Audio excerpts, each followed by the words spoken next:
Hi, Mark. Serge, how are you?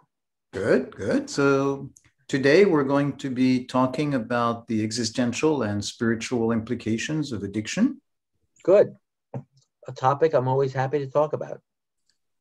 Um, yeah, I think that it's an important area to talk about, actually. I think just to recap real quickly, we talked about uh, an integrative model of addiction, that there's biological factors, psychological factors, social, cultural factors, and then what I think of as either the existential or spiritual factors that solidify this. And I think it's important for the process of recovery for people who are in recovery from addiction. But I think the bigger piece of this, the thing that is so interesting to me, is that uh, for people going through this process of recovery, they produce a change in their outlook on the world and a change in their personality, which is really dramatic at times. Not everybody gets to that point, but the ones who do, it's really pretty remarkable. Um, and more important, I think that this change, this spiritual transformation, has huge implications for psychotherapy that have never really been articulated. And I think I said in one of the earlier talks that my frames of reference are psychoanalytic, humanistic, and a lot of AA. And a lot of times when I have somebody bringing me in some other kind of problem with depression or relationship problem, in my mind, I translate it into AA terms. Well, if this was an addiction, where would we go? And how would that work? So, I mean, I'm hoping that I can convey this not just so that people can become better addictions counselors and better at working with addicted people in their caseload, but also that it might seep over into a general attitude and a general stance towards psychotherapy. Um, Makes it relevant to a broader population. Um, so should I just leap into it? Yeah, yeah. Yeah. Well, the aspect of spirituality, they often make a distinction. AA is spiritual, it's not religion. It's not religious. And then people go back and say, yeah, but if you look at I think it's like 8 of the 12 steps refer to God. And the AA Big Book, the basic text, is full of references to God in a very clear, explicitly Christian tone. And then comes back to people like me saying, yeah, but the spirituality of AA has more to do with, I think I mentioned this in one of the previous talks, the concept that spirituality is the good feeling you get when you do something for somebody else.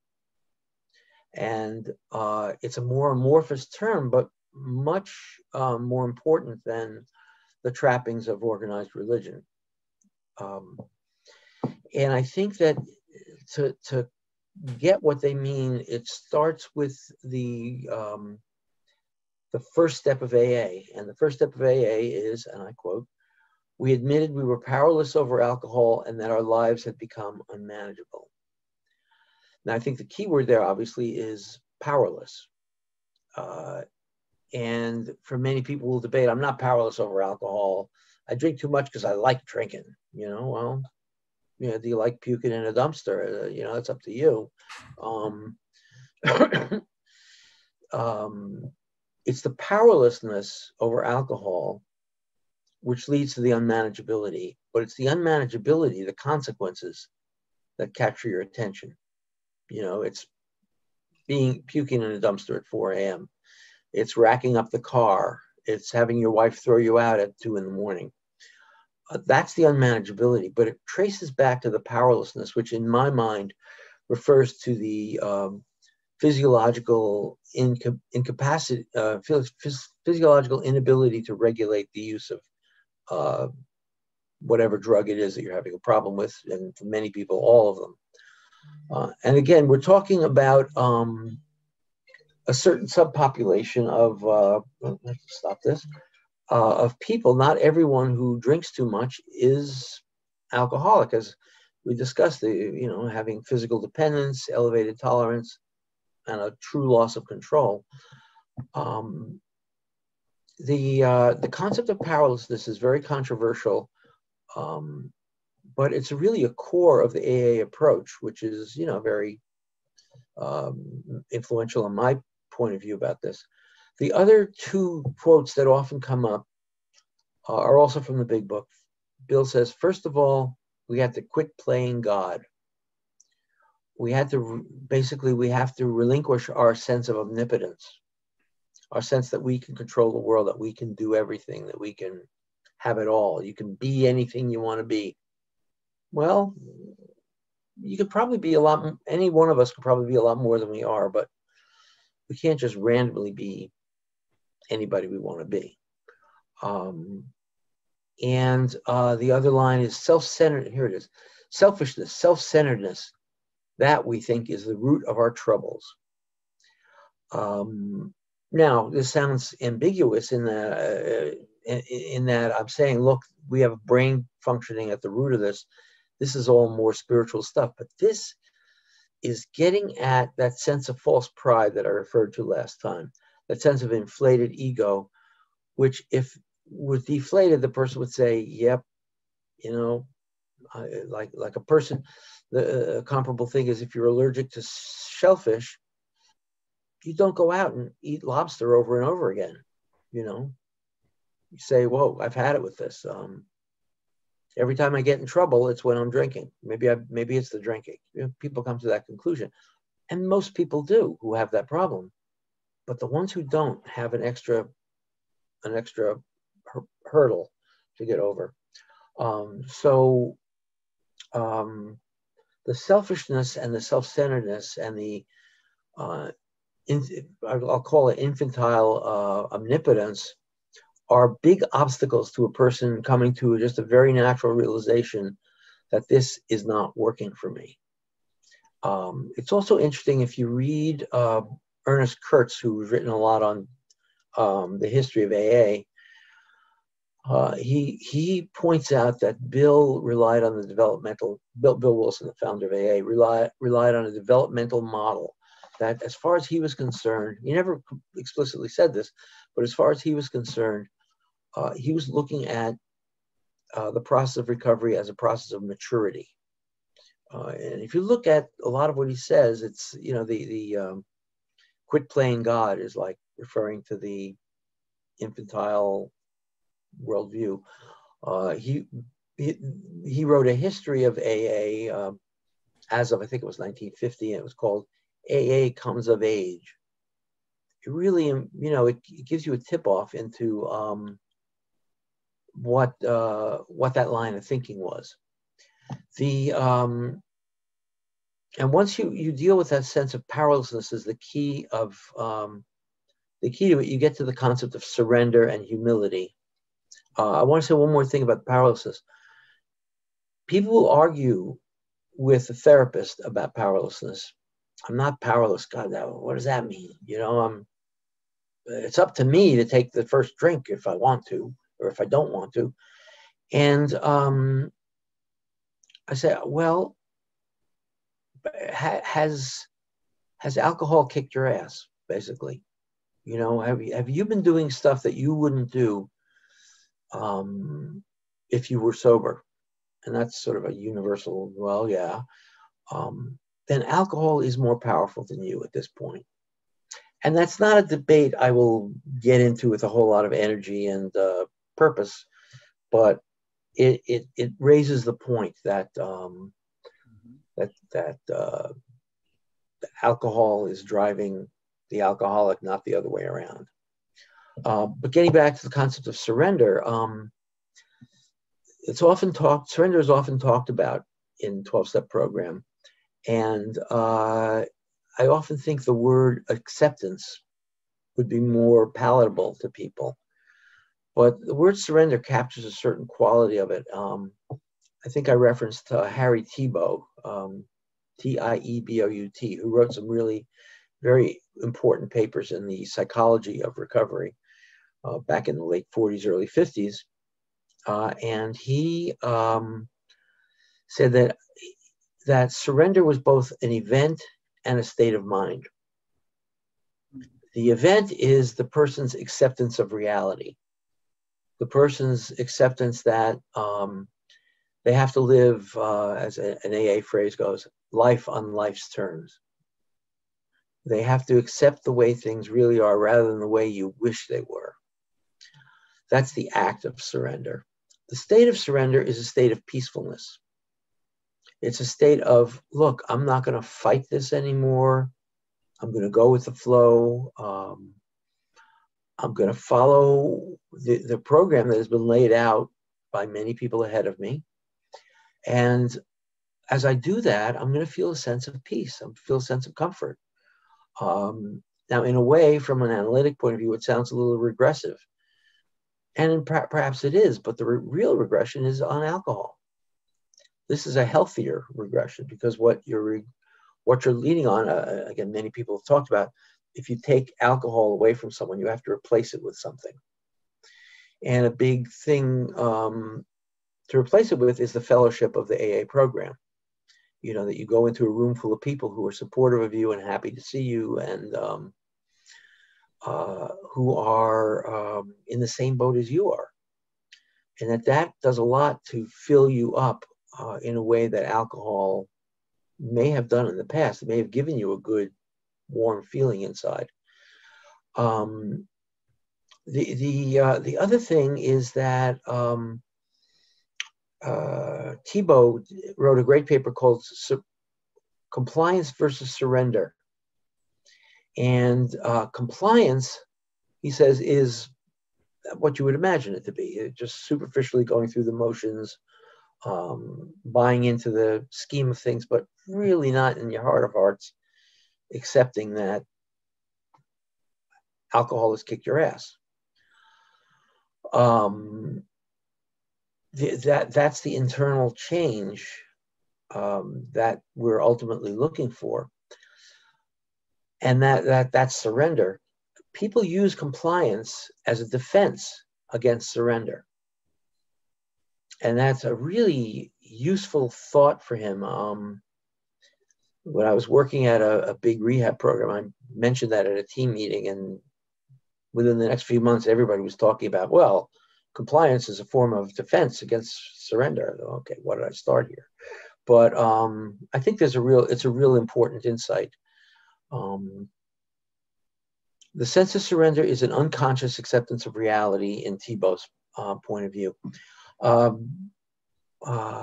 Gregory Bateson wrote a really important essay on alcoholism, which is impossible to understand. And I spent like a month reading it. And the most important concept there is that when you're living life in a state of complementarity, things go easier. In a state of competitiveness, you know, the Russians build more missiles, we build more missiles. They let up, we let up. That's an inherent conflict. Complementarity is when you say, look, I'm going to go with life, and things go easier. Now, you can say that can rationalize a lot of really awful behavior. You know, the abused wife who goes along with the husband's abusiveness, using a caricature. And there's ways to defend that, not to defend it, but to explain it differently. But the point is that the surrender is saying, I'm going to go with life rather than fight it. I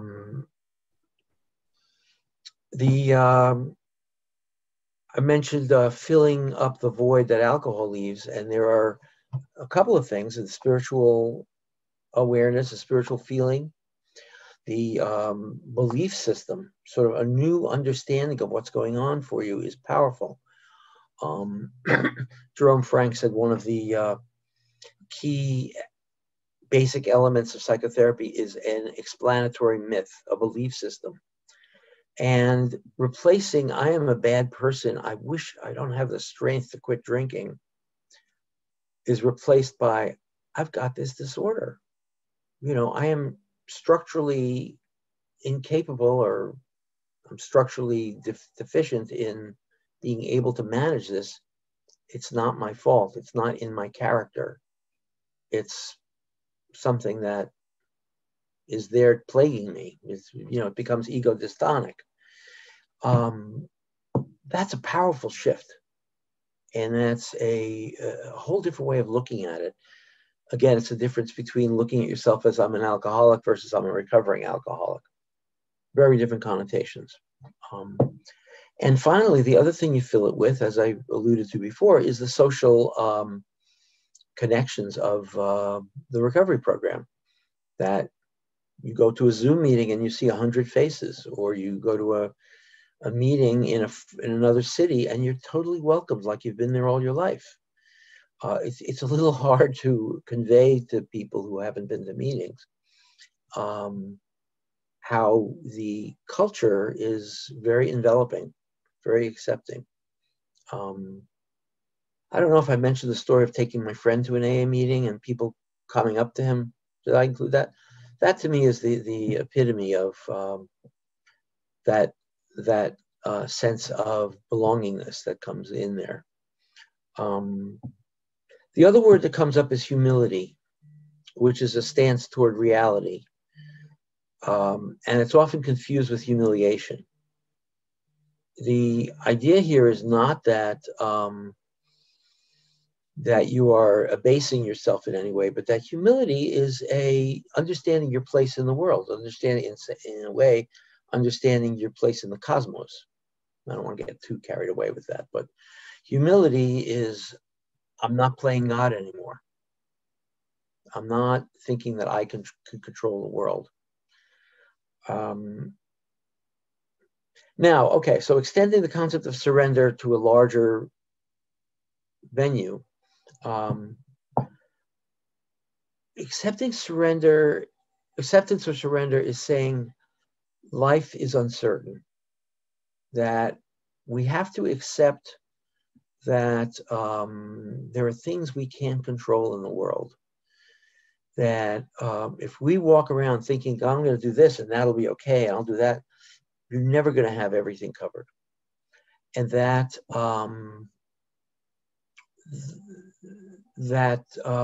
acceptance of basic anxiety, of a basic sense that the world can turn on you in an instant, is a profound insight, that you have to accept that to be alive in the world is to face a certain level of anxiety. I mean, I always think of Kierkegaard's Fear and Trembling. I think of that as, whoa, looking at life, and I have fear. But that doesn't have to stop you. That doesn't mean that you are dead in your tracks because you feel fear. And just to sort of go on a bit of a little side jag, it comes back. In my book, I talk about a passage from the Maltese Falcon, which is Mystery by Dashiell Hammett. I hope I haven't gone into this before. That's my nightmare, is repeating myself. There's a little vignette that's in the book, it's not in the movie, where the detective is talking about having to find a guy who disappeared out of the blue. Had a nice middle-class life, a nice job, went out to lunch one day, vanished. And they looked through all of his stuff. There was no evidence, no suggestion of foul play. The detective finds him 100 miles away, living the same life he was living before. Different, the same type of woman he's married to, the same type of house he's in, similar job. And he says, look, the only way I can explain this, you'll never understand. And the detective says, try me. And he says, I was walking back from lunch and a brick fell off the building and it went right by me and scraped my chin. And he said, I think the phrase is, something had taken the lid off of life and let me look at the works. Meaning that I had been living my life in this very orderly way because I thought that was the way, and now I realize that was just a fiction. So he reorganized his life to meet this new reality, that you could be walking down the street and a brick could smack you in the head and that's it, you know. And in doing so, he ended up repeating much of what he had created for himself before in terms of the family and the home and so forth, but it was a different world, you know. I just love that vignette. It really illustrates something about both about the powerlessness that the alcoholic experiences and has to adjust to, and what we all have to experience about life. I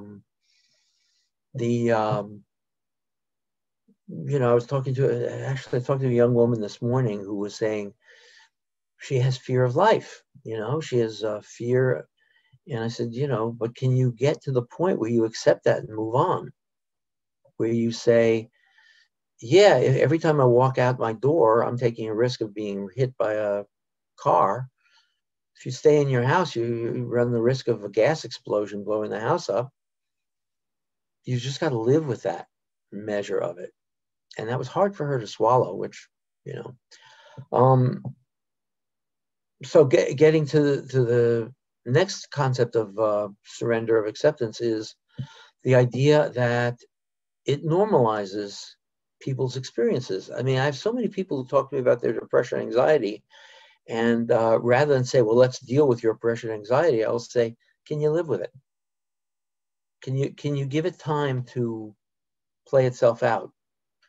And sometimes when you normalize it, that takes the steam out of it. It's kind of a cybernetic view that the fighting it keeps it in place more than letting it happen. It keeps it in place. Anyway, the other metaphor that applies here is the comparison to Zen Buddhism, where the goal, if I'm allowed to say this, not being a Zen practitioner, is some insight into the very nature of life, the very nature of the human mind. And I have a good friend who's at the Zen Center in San Francisco, and we've talked about this left and right. And he says, basically, you're talking about an American version of Zen Buddhism, that you come to a place where you come to a comfort within yourself about what's going on with yourself in the world.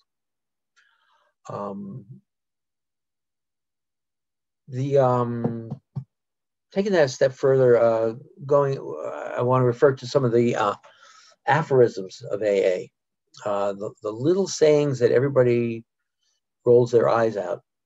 That was my Oedipal slip there. Life on Life's Terms is one of my favorites. My two favorites are Life on Life's Terms and Principles over Personalities. Life on Life's Terms is just saying, take life as it comes. You don't control what hand of cards you get dealt. You can play them good or you can play them bad. And Principles over Personalities means separating out some of the personal idiosyncrasies that come along with it, and just sticking with the message. The message, not the messenger, is maybe another way of saying it.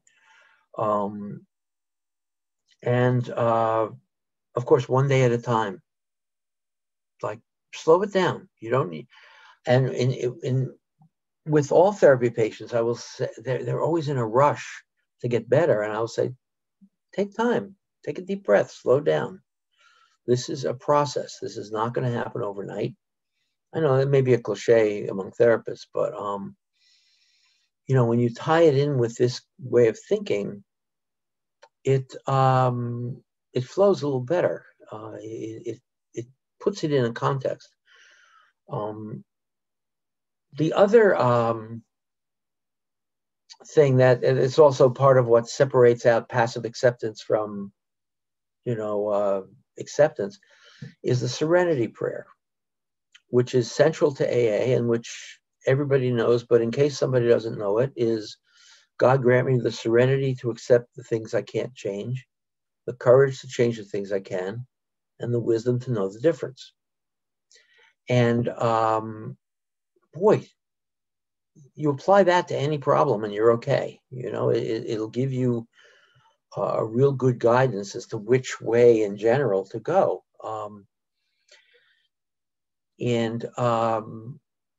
The courage to change what you can is very relevant when somebody's living in an oppressive lifestyle or an oppressive situation. Oppressive. It means you don't just accept injustice. That's one of the things you can change.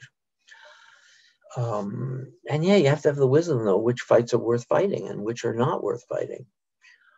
This reminds me, and this always brings to mind a wonderful essay by Gary Snyder, the Beat poet, and also was a student of Zen.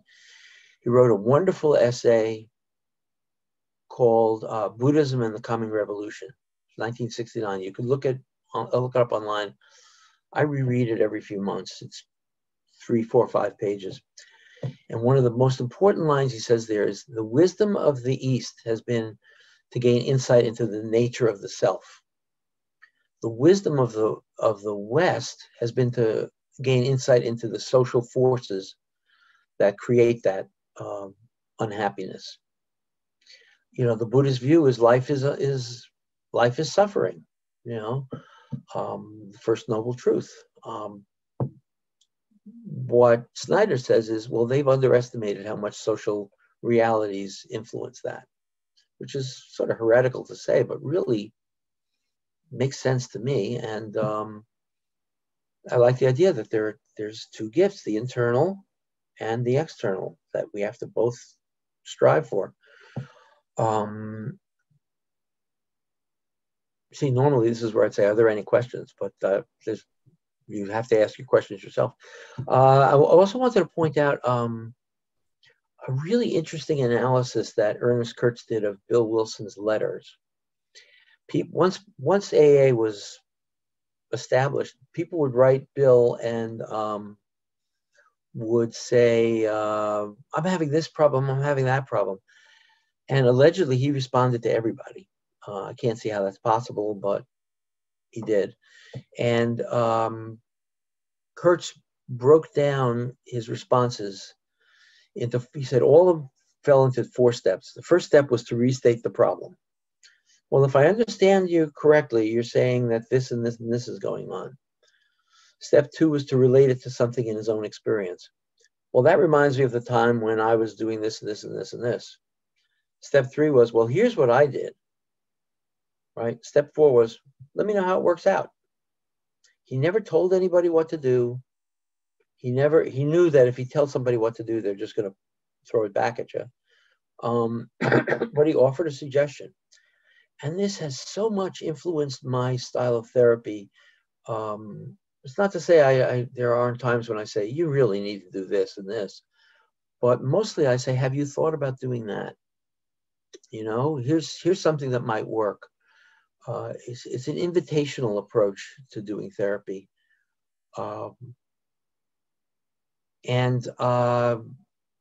It's so much less so much less friction in the therapy room when you do that. I remember waiting for somebody to come out of an office, a therapy office, and patient goes running out, and the therapist goes out after, a very provocative guy goes running out after, and I hear him saying, we can't agree on everything, can we? I thought, well, that's, you know, maybe it's taking that a little too far. The other thing is that the sense of gratitude in life is, I think, a high level of being, a high level of consciousness, but incredibly critical to people in recovery.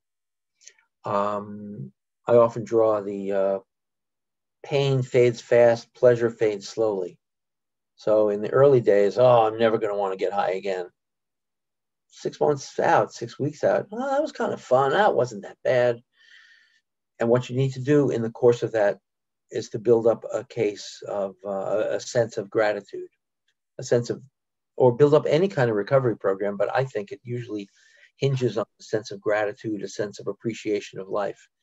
I think that's something that underlies all sorts of psychotherapies, that there's an implicit assumption that there's some hope, that you can appreciate your positive things.